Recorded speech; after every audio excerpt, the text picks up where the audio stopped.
Hello, in this video we're going to learn how to create deep learning models using Keras and Tensorflow. By this point, you may have already used some of the out-of-the-box deep learning models such as YOLO, Faster RCNN, Mask RCNN, etc. And you may be interested in creating a deep learning model of your own. And you may have also gone through Keras documentation, which is actually pretty good, and you may just want to consolidate your understanding. So if that's the case, then let's just get started. What we'll be learning in this video is how to create neural network models from scratch using Keras model class. There are two ways to create those models. One is using the functional API, one is using the sequential API. And we will learn how to create models using both of those APIs through a full example. Before we get deeper into creating the models, I just want to show what different models look like. So here, image on the left is just a model that has stack of convolutional layers and max pool layer. And then we have the model that is a little bit more complex. So it's not a simple stack of layers. It's actually something that looks like a graph where the nodes are different layers. And then on the right is also a neural network model, which consists of one input and two outputs. So it's a single input, two output model. There are many more types of models. This is just to show that some of what the models generally look like. So how do we create these models? The overall framework is the same for creating a neural network model. So first thing, and the most important thing, is to have a train and test data, which is actually going to take the most of your time. And then once we have that, then we create the model, train the model, finally evaluate the model. So in this video, we are going to focus on the last three bullets. We're going to learn how to create the model, then train the model, and then finally evaluate the model. The example that we're going to use throughout this video is going to be this neural network model. So we're going to create a very simple model that is going to have three layers, and those three layers are fully connected layers, which we also call dense layers. So the first layer is going to have 512 neurons or units. Second layer is going to have 128 units, and the final layer is going to have 2 units. And we're going to feed it some input, and then we're going to have an output.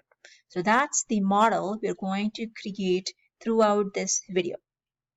I'm going to use both functional and sequential APIs to create this model. Let's get into the next slide. So as we said, in Keras, there are two ways we can create a neural network model. One is using the functional API, and the second one is using the sequential API.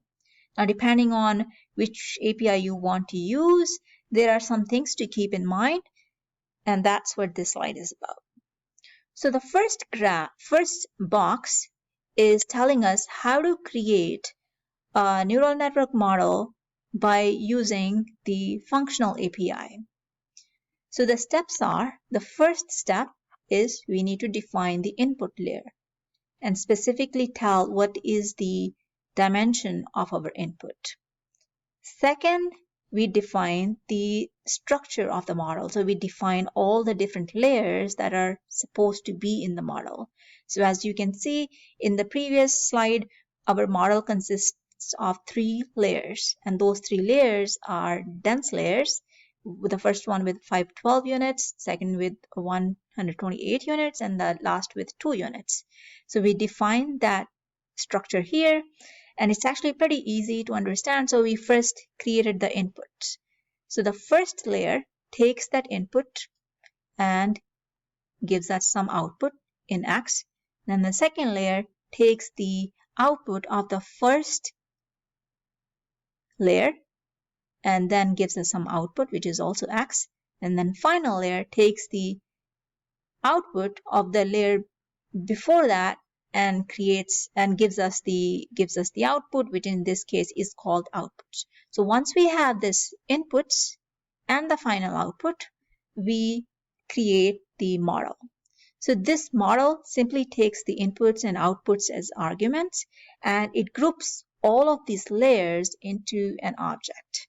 So that's how we create a model using the functional API in Keras. The second way of creating the models is using the sequential API. So using the sequential API, there are again two ways, and those are in the yellow boxes here. They both are identical, but just different ways. So for the first one, we basically define the model using, we instantiate using the sequential API, and then we define the layers. So the difference is that we do not take the input of the first one, feed into the second one. We don't do that explicitly, but what we use is we use the add method, and we just keep adding the layers depending on what our structure of the model needs to be. So we can either use model.add, or we can simply define it this way in the brackets using the sequential API. Either one is fine. The important thing to remember is this input shape. So in the functional API, we had to explicitly define the input layer, whereas for the sequential API, we do not have to define the input layer. So this input shape that I have here, this argument is not required, but it's good to have. So the main difference is really the input layer that we had explicitly defined here, and also the way we define the layers. So this is how we create the models. So no matter how you define the model, the output is going to be the same. So in this case, if we print out the model that was created using either sequential or functional API, it's going to give us this structure. So as we can see, we have first the input layer, then we have the dense layer, second dense layer, and the final dense layer. And these numbers are here just the dimensions of the input and output that goes into that particular layer. So in this case, the input consists of a single dimension, meaning it's one-dimensional vector, but the length of the vector is 286524, and the output is the same because it's just the input layer. And then the second one is the dense layer. It takes the input from the previous layer, and it gives us the output, which is equal to 512, which is the number of units that we had in the dense layer, and so forth and so on. So one thing to remember, you may be wondering what this is, the none. None refers to the batch size. All right, so now let's look at the full example. In order to create a deep learning model, first and foremost thing is to have data, which in this case we assume we do. So that step is not covered in this video. So once we have the data, then we start creating the model. So first step is to create the model. So creating the model can be done in two ways, functional API or the sequential API.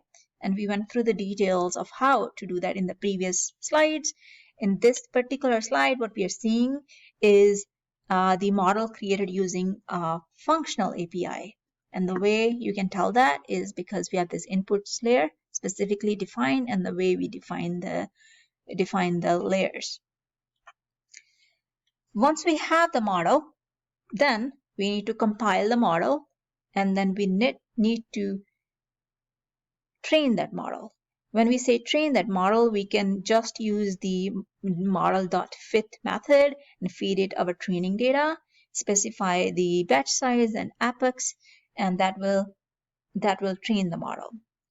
So training the model is going to be the same regardless of whether you use the functional API or the sequential API. So the difference between functional and sequential API is simply in how you create the model. The rest of the structure is going to be the same for both. So we have created the model, we have trained the model, then you can optionally print the model summary and also plot the model, which is what we saw in the previous slide. Finally, we have to evaluate the model. So we give it, once it's trained, we give it the test data and then we evaluate the model. Again, optionally, you can plot the training history and save the model. So the three main steps are creating the model, training the model, evaluating the model. And the rest of the things are just something that is going to help you see behind the scene what's going on and also maybe help you debug if anything needs to be modified. All right, so once we have done all that, then your results are going to look like this. So if you want to print the model summary, it will give you the model summary. It's just going to tell you all the layers that are in your model and also the output that they give out and the number of parameters involved. And then if you want to also print the history of the model, it's going to tell you for every epoch, in our case it was 5 epochs, at every epoch what is your accuracy and loss. And then here we also get the test loss and test accuracy because we asked it to print the test loss and test accuracy. So these are just helpful things that also help us understand what's happening behind the scenes and see what's going on. All right, so far we have learned how to create deep learning models using sequential and the functional API.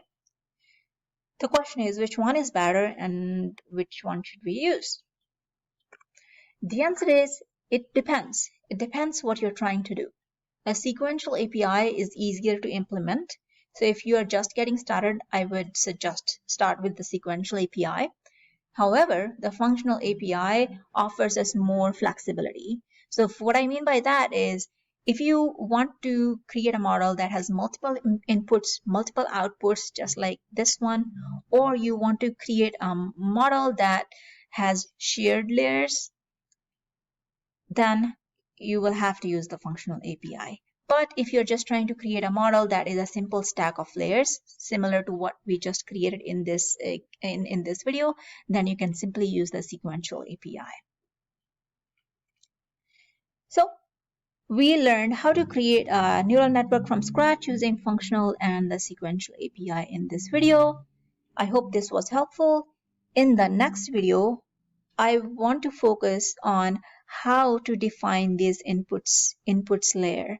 As you might remember, in this snippet is from the functional API, how we create a model using the functional API, and we said we needed to define the inputs specifically, and I want to focus on how to define this inputs shape, what this is specifically, because it can be a little tricky to do that. So we'll focus that on in the next video. Until then, I hope this was helpful, and I will see you in the next video. Thank you.